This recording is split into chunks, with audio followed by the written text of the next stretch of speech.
students, today I'm going to tell you about this chapter 8 fire, friend and foe. So इस chapter में हम पढ़ेंगे जो fire है वो हमारी दोस्त भी हैं और फो मीन्स शत्रु, हमारी शत्रु भी हैं। देखते हैं फायर हमारी दोस्त कब है और शत्रु कब है। अर्ली ह्यूमन बीइंग थे, उन लोगों को नहीं पता था कि फ़ायर क्या होती थी और उन्होंने ये देखा होगा कि जब ये फ़ायर है तो ये काफ़ी सारे डैमेज करती है, काफ़ी सारी चीज़ों को बर्बाद करती हैं। और ऐसा हो सकता है कि अर्ली ह्यूमन ने लाइटनिंग देखा हो, बिजली का कड़कना देखा हो और वोल्केनोज़ को देखा हो, ज्वालामुखियों को देखा हो और उसके बाद उसने फ़ायर को यूज़ करना शुरू किया होगा। फायर जो है पावरफुल भी है और डेंजरस, ख़तरनाक भी है। और जो ह्यूमन बीइंग थे, पहले के जो मानव थे, वो इससे बहुत ज़्यादा डरते थे, फ्राइटेंड, डरते थे। फायर जो है इसने अर्ली ह्यूमन बीइंग को पजल्ड किया होगा, हैरान किया होगा, कंफ्यूज किया होगा। जब अर्ली ह्यूमन बीइंग ने फायर को देखा होगा तो वो पजल्ड हो गया होगा, कंफ्यूज हो गया होगा, अरे ये क्या चीज़ है। उसको नहीं पता था कि जो ये फायर है, ये जो आग है, ये एक केमिकल रिएक्शन की वजह से होती हैं। जब ऑक्सीजन, एयर में जो ऑक्सीजन मौजूद हैं वो कार्बन और हाइड्रोजन से कंबाइन होती हैं तो फायर का रूप हमें देखने को मिलता है। और जो हाइड्रोजन है वो भी फ्यूल है। फ्यूल होता है बेटा कोई भी ऐसी चीज़ जिसको हम जलाते हैं, ईंधन कह सकते हैं, फ्यूल मीन्स ईंधन। फायर जो है ये एनर्जी का ही एक फॉर्म है और फायर से हीट, गर्मी भी मिलती है और लाइट भी मिलती है, रोशनी भी मिलती है। तो ये जो प्रक्रिया है फायर की, इसमें हीट और लाइट दोनों मिलता है और इसको हम कहते हैं फायर, हिंदी में आग। हम ये कह रहे हैं कि फायर के लिए हमें 3 चीज़ों का होना ज़रूरी है। अगर आपको आग जलाना है तो 3 चीज़ों का होना ज़रूरी है। सबसे पहले फ्यूल, मतलब आपको आग जलाने के लिए ईंधन की ज़रूरत होती है। फिर आपको ऑक्सीजन चाहिए क्योंकि बिना ऑक्सीजन के आग नहीं जलती। और हीट, टेम्परेचर भी चाहिए। वुड है, कोयल है, लकड़ी होती है, कोयला होता है, कुकिंग गैस होता है और पेट्रोल है। ये ईंधन के एग्जाम्पल्स हैं। ऑक्सीजन जो हमें है वो हवा से मिलती हैं। और जब हम ऐसा पेपर जो जल रहा है, स्मॉल्डरिंग पेपर का मतलब होता है ऐसा पेपर जो जल रहा है लेकिन उसमें फ्लेम्स नहीं है, उसमें आग की लपटें नहीं हैं। स्मॉल्डरिंग फायर का मतलब होता है आग तो है लेकिन लपटें नहीं हैं। जब कभी भी हम फूंक मारते हैं तो हमने देखा है कि एकदम से पेपर आग पकड़ लेता है। तीसरी चीज़ जो फायर को चाहिए, आग को चाहिए, वो है हीट। टेम्परेचर भी चाहिए, गर्मी भी चाहिए। फ्यूल एंड ऑक्सीजन, केवल अगर ऑक्सीजन है या ईंधन है तो फायर क्रिएट नहीं होगा। अब जैसे मान लीजिए न्यूज़पेपर स्टिक है या कोई लकड़ी गिरी हुई है ओपन में, तो अपने आप वो उसमें आग नहीं लगती है। आग लगने के लिए उसको एक टेम्परेचर चाहिए, उस टेम्परेचर पे ही आग लगेगा। अगर हमें कोई पेपर जलाना है या कोई लकड़ी जलानी है तो ऑक्सीजन चाहिए और फिर हमें फायर भी चाहिए। और वो जो चीज़ है उसको एक टेम्परेचर होता है, उस टेम्परेचर पे, जिस टेम्परेचर पे कोई भी चीज़ आग पकड़ती हैं वो टेम्परेचर भी अनिवार्य है। किसी भी चीज़ को आग अगर हमें लगानी है तो सबसे पहले उसका टेम्परेचर हमें रेज़ करना पड़ेगा, उसको हमें हीट करना पड़ेगा। जनरली होता है आमतौर पर जो मैच स्टिक है, माचिस की तिल्लियाँ, उसको हम यूज़ करते हैं। गैस आप जलाते तो गैस लाइटर यूज़ करते हैं। जो भी फ्यूल है, ईंधन है, उसका अपना एक टेम्परेचर होता है और वो अलग अलग टेम्परेचर पे आग पकड़ता है। इस टेम्परेचर को हम कहते हैं फ्लैश पॉइंट या Kindling temperature of the fuel. Fuel मतलब ईंधन का एक टेम्परेचर है, जिस टेम्परेचर पे वो आग पकड़ता है उस टेम्परेचर को फ्लैश पॉइंट या किंडलिंग कहते हैं। अब कई बार ऐसा कहा जाता है कि जो आग है ये एक बहुत अच्छा सर्वेंट है लेकिन एक बहुत बैड या बुरा मास्टर है। ऐसा क्यों? इसका मतलब ये है जो फायर है, जो आग है, जब तक ये हमारे लिए लाभकारी है तो ये एक बहुत अच्छा गुड सर्वेंट है। लेकिन जैसे ही ये कंट्रोल के बाहर होती हैं और जान और मान और माल की हानि होती है तो उस केस में जो फायर है वो बैड मास्टर बन जाती है। फॉर एग्ज़ाम्पल, अगर हम आग का प्रयोग खाना बनाने के लिए कर रहे हैं, सर्दियों में अपने आप को गर्म रखने के लिए कर रहे हैं इलेक्ट्रिसिटी के लिए करें तो उस केस में जो फायर है ये गुड सर्वेंट है। लेकिन दूसरी तरफ अगर हम ये देखें कि यही आग जब आउट ऑफ कंट्रोल होती हैं और बड़ी बड़ी बिल्डिंग्स में आग लग जाती है, जंगलों में आग लग जाती है, तो उस केस में जो ये आग है ये डैमेजिंग हो जाता है और ये बैड मास्टर बन जाती है।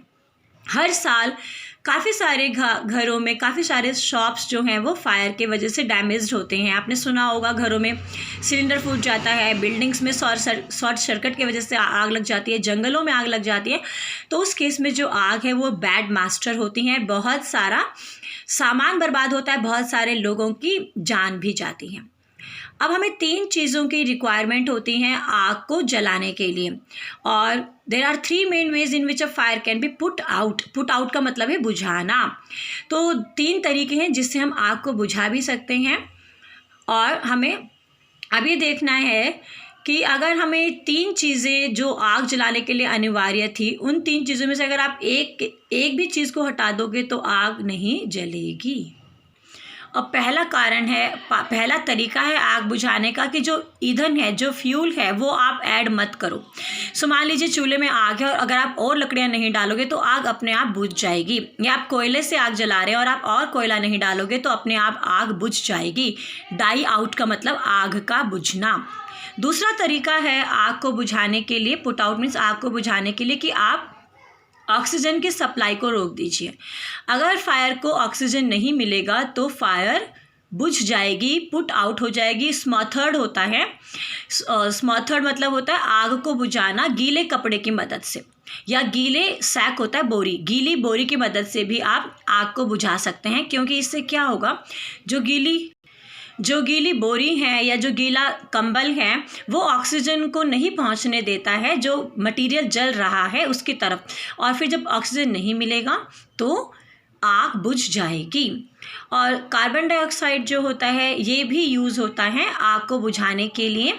आपने देखा होगा स्कूलों में रेड कलर का इक्विपमेंट होता है, फायर एक्सटिंग्विशर कहा जाता है, उसमें CO2 ही होता है और उससे भी हम आग को बुझाते हैं। तीसरा तरीका जो है पुट आउट मतलब आग बुझाने का, वो है कि हम हीट को हटा दें, हम जो मटेरियल जल रहा है उसका टेम्परेचर कम कर दें।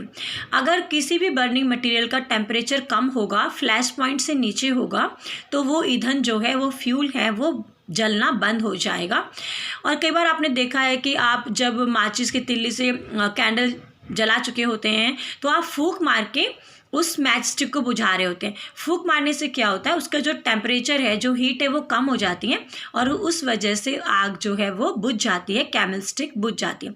तो जब हम फूंक मार रहे होते हैं मुंह से, तो वो जो चीज़ जल रही होती है उसके आसपास की जो एयर है वो ठंडी हो जाती है, फ्लैश पॉइंट घट जाता है और इस कारण जो कैंडल है वो भी बुझ जाती हैं। तो कई बार आपने कैंडल को आप फूंक मार के बुझाते हैं तो उसका रीज़न यही है, ये कैंडल के आसपास की जो एयर है वो ठंडी हो जाती है, तो कैंडल का जो फ्लैश पॉइंट है वो डिक्रीज़ हो जाता है और फिर कैंडल बुझ जाती है। कई बार आपने देखा है कि आग को बुझाने के लिए हम पानी का प्रयोग करते हैं। अब इससे जब हम पानी डालते हैं तो पानी डालने से जो हीट है वो डिक्रीज़ हो जाता है और जो बर्निंग फ्यूल है उसका टेम्परेचर डाउन हो जाता है और इसीलिए आग बुझ जाती है। सो जो द ब्लैंकेट ऑफ वाटर, जो पानी हमने डाला है वो ऑक्सीजन की सप्लाई को रोक देता है और फिर जो फायर है वो एक्सटिंग्विश्ड मतलब फायर बुझ जाती है। एक्सटिंग्विश का मतलब बुझना, आग का बुझना। अब ये कह रहे हैं कि हम सभी आग को पानी की मदद से नहीं बुझा सकते। अगर हमने उस आग में पानी डाला है जो तेल की वजह से लगी है, तेल वाली जो आग होती है, अगर आप उसमें पानी डालेंगे तो ये गलत होगा, क्योंकि पानी की वजह से जो तेल है वो फ्लोट करेगा और जो आग है वो फैलेगी, क्योंकि पानी जो है फ्लोट करेगा और तेल फैलेगा पानी के साथ साथ, तो आग भी फैलेगी। इसीलिए हमें तेल वाली आग को, ऐसी आग जो तेल की वजह से लगती है, वो आप पानी से नहीं बुझाएंगे। और ऐसी आग जो इलेक्ट्रिसिटी से लगती हैं या बिजली के उपकरणों में जो आग लगती है शॉर्ट सर्किट के वजह से, वो भी आप पानी से नहीं बुझाएंगे, क्योंकि ऐसा करने से करंट आ सकता है, क्योंकि जो वाटर है ये कंडक्टर है, ये इलेक्ट्रिसिटी को पास करता है।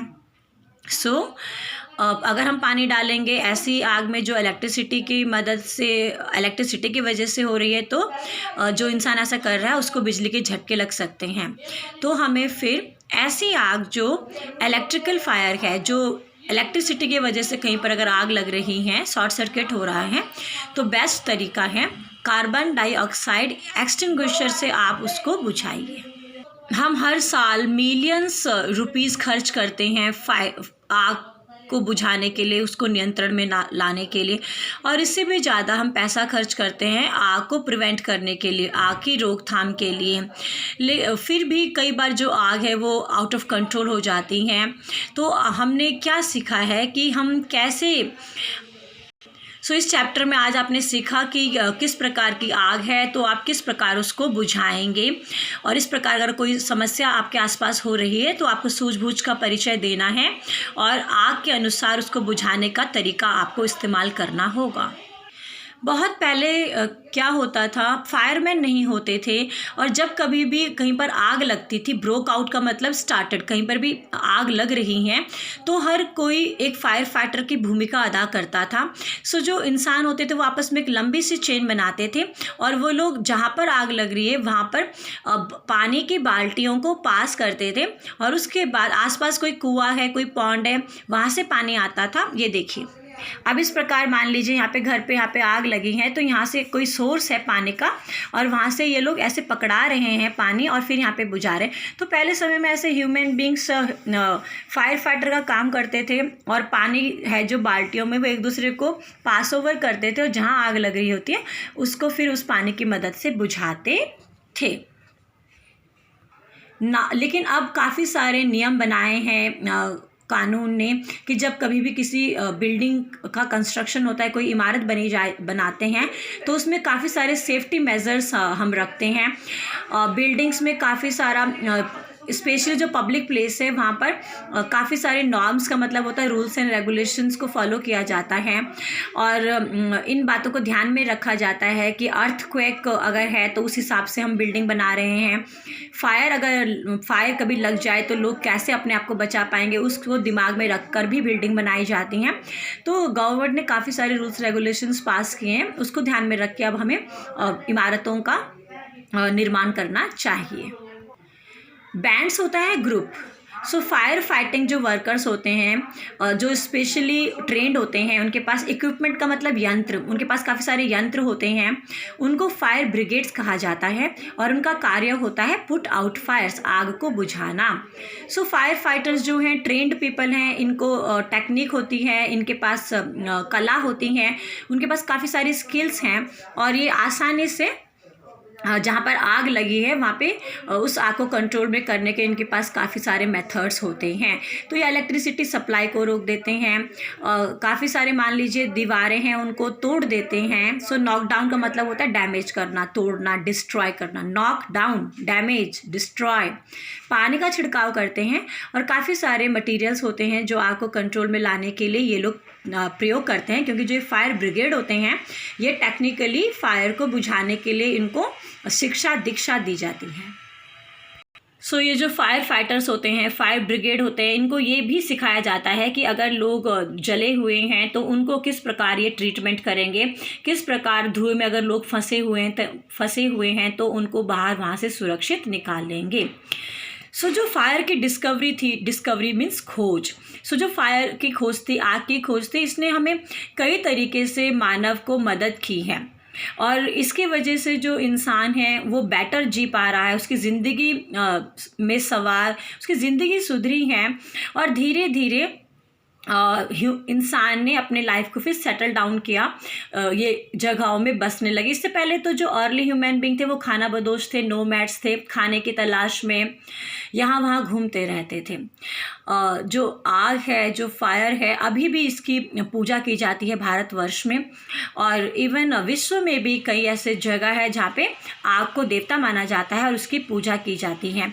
सो अंत में यह कहना बिल्कुल ठीक होगा कि जो आग है वो एक बहुत बेहतरीन मित्र है, लेकिन जब वो कंट्रोल से बाहर हो जाएगी तब वो एक बहुत खतरनाक शत्रु का रूप धारण करती हैं। सो हमें अब ये ध्यान रखना है कि फायर को एज अ फ्रेंड यूज़ करना है, और अगर फायर एक डेंजरस एनिमी बनती है तो कैसे हम उस एनिमी से कैसे हम उस एनिमी को हराएंगे, कैसे हम ऐसे डेंजरस फायर को कंट्रोल में लेके आएंगे।